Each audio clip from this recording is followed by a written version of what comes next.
Hi, I'm Karen Kubicko, and today we're going to talk about the 4 different kinds of spirit guides that I see when I give a reading to someone.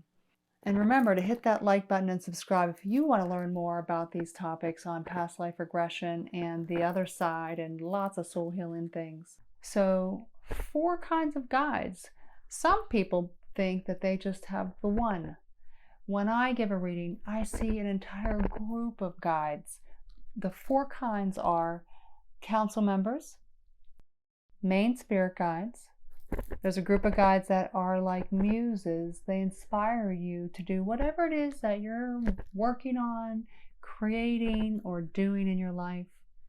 And then there's another special section of past ever loved ones from past lives that have chosen to come here to watch over you and to help you as well.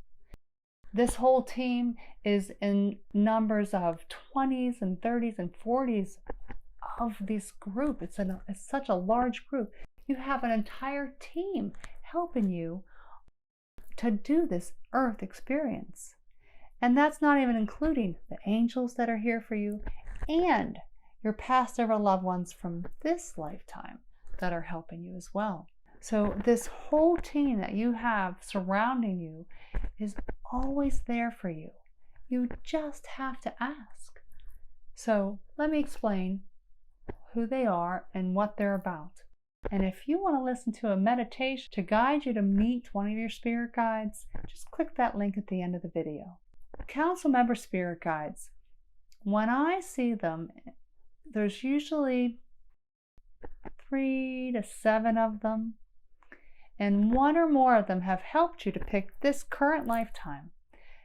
These guides to me look very old and wise.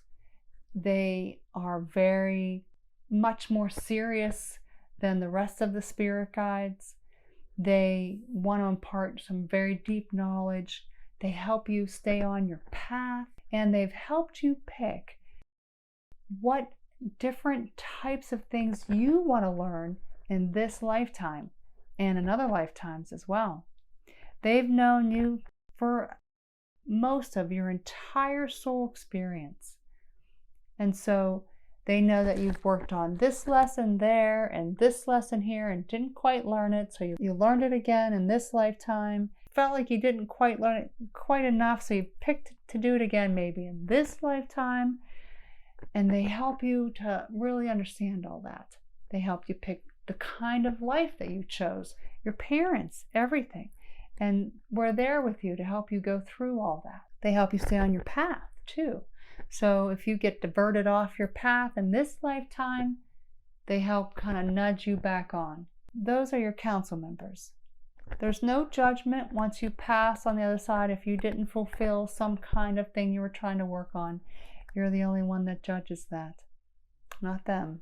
They're just there to give you some introspection, some understanding, some maybe alternative things that you could have done differently, and to help you to maybe try it again in another lifetime.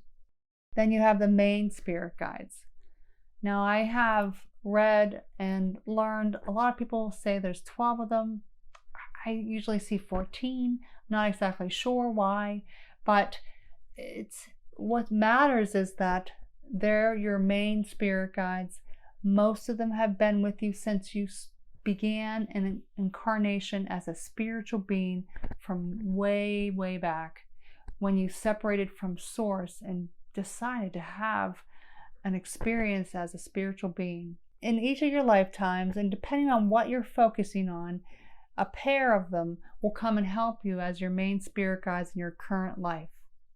Now, when I give readings to people, I'm looking at your entire soul experience. So all of them show up because some of them have helped with certain lifetimes or different ones have helped with other lifetimes. So they're always here for you. I saw 2 of mine when I was a child and remember talking to them and seeing them. So little kids and babies have probably seen them too, and maybe even you.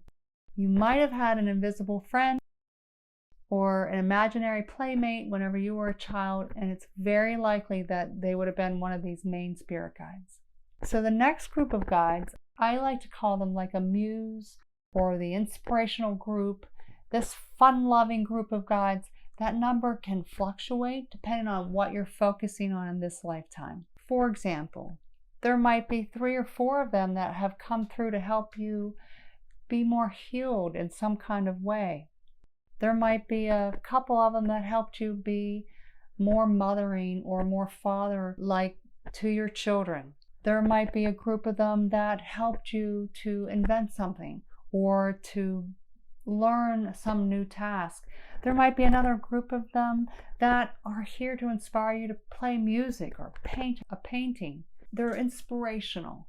That's why I call them like a muse, because they're guiding you, inspiring you to use this paintbrush and that canvas, or this type of learning for the guitar or the piano, or to maybe inspire you to play with Tinker Toys and Lincoln Logs and things like that, because they know you're going to be an architect in the future in your life. So those are the muses, and that number of those types of guides can fluctuate depending on what you're focusing on in this lifetime. The last group of guides, I call them like a special group because they're past or loved ones.